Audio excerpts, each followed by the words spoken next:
Saints draft is done now.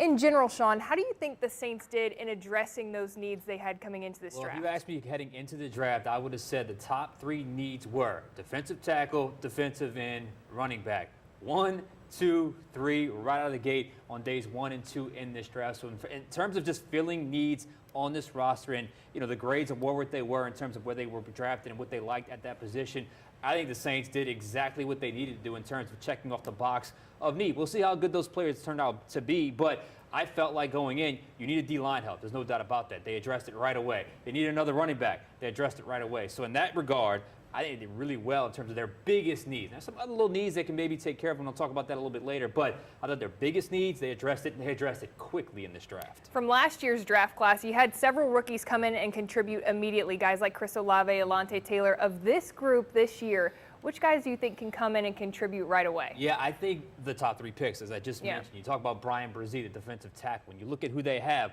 with Saunders and Malcolm Roach returned, I think Brzee, at the very least, has a chance to come in and be a part of the rotation and at some point get on the field because he's got versatility. He can play different shades, different techniques along the line of scrimmage, and if he can stop the run and rush the passer, I think he has a chance to get on the field right away. Isaiah Foskey, look, opposite of Cam Jordan, is completely unproven. Marcus Davenport is now gone. Who do you have? You have Peyton Turner. You have Carl Granderson. I think Foskey, if he can come in, he's got some development to do, as Dennis Allen said, but I think if he comes in and learns the trade pretty quickly, he can get on the field in certain situations, if not become a starter as a rookie. And finally, Miller, the running back, we know Alvin Kamara's situation. They've got Jamal Williams, but you need a body in the backfield. It can't just be one running back throughout that time, even when Alvin Kamara returns. So I think Kendre Miller has a chance to get on the field as well. Again, it doesn't necessarily have to be a quote-unquote starter, but an immediate contributor and an everyday rotational type player. I think for all 3 of those guys, they have a chance to get on the field right away.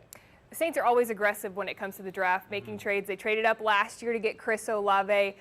We were waiting on day 1, never made a trade. Waiting on day 2, they never made a trade. Finally, on day 3, they traded up, and one of those was to trade up in the 4th round to get a quarterback, Jake Haener, from Fresno State in the 4th round. Were you surprised that they took a quarterback? I was not. In fact, leading up to the draft, I had said it is smart business in the NFL to constantly invest in that position. So I had strong conviction that it would be smart of them, and given where they're at that quarterback position, smart of them to invest in the quarterback position. They got a guy in Jake Haener, clearly someone they like because they traded once to go get the offensive lineman in the 4th round. Then a few picks later, they traded again to get back into the 4th round to get Jake Haener. Look, he's the only guy in the draft that's undersized for the Saints, but he's accurate, he's poised, he can throw with timing, rhythm, got a little bit of athleticism.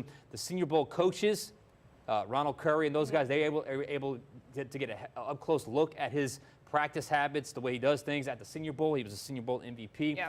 It does not shock me at all that the Saints considered a quarterback and drafted a quarterback in this draft, because it's not just the Saints, it's the entire NFL. It's the Brock Purdy effect. You need a guy you can develop, and who knows when that player is going to get on the field, and just a guy that could be steady and help your team win games. That's what they did, and that's what around the NFL they're doing right now, and that's what the Saints have done with Jake Haener. Would have been interesting to know, though, because they did not foresee Will Levis falling out of the 1st round. Okay? That was a surprise. Dennis Allen even kind of slipped in his press conference on Thursday night that there was a quarterback in the group, the cluster of players they were considering, and obviously they went with Brzee, but had Levis slipped into that 2nd round at the 40, all the way down to 40, would the Saints have considered Will Levis? I think that's something we'll never know, but I do think it's interesting that when all was said and done, Levis being there, that was something they had to consider at some point. So quarterback was clearly on their mind, and it does not surprise me that they went with a guy like Jake Haener. It's a good investment. Yeah, several players really raised their draft stock during Senior Bowl week. Jake Haener was one of them. Tajay Spears out of Tulane was another guy who really helped his draft stock during that week. Sean, are there any areas, though, that the Saints did not address during the draft? Yes, and a little disappointing in some areas. You can't get everything, obviously. It has to line up. But you went into the draft with a need at tight end. You traded away a tight end in Adam Trautman and did not draft a tight end. You're thin at tight end. I think that is their biggest need on this roster right now.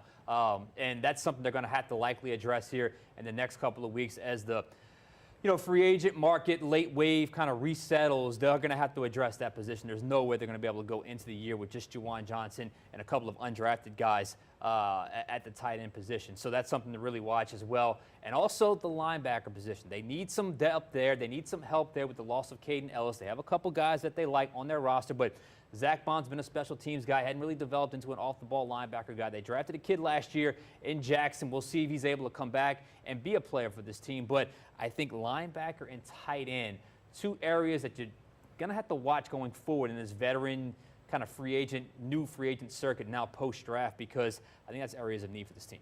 And so in saying that, what grade would you give this 2023 draft class? I'm going to give it, as I stack it all up, I think they addressed most of their needs, and I liked a lot of their players that they got.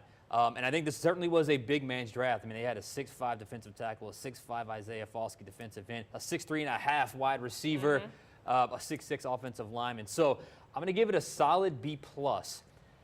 I like the players. I do think there's a lot of guys that can contribute. I don't know if there's as many top-end stars in this class, but this feels like a really good glue class, a class that's going to come in, do the right things. We heard them all speak. They all had great energy. You could tell they had good character. They've all played a lot of college football, have been incredibly productive. So I like B+ for this grade. I like the class.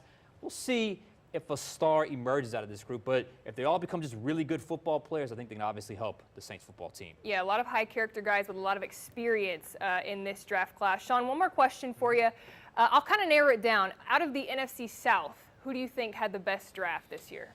Well, it's hard to go against Bryce Young and the Carolina Panthers. They certainly made some moves there.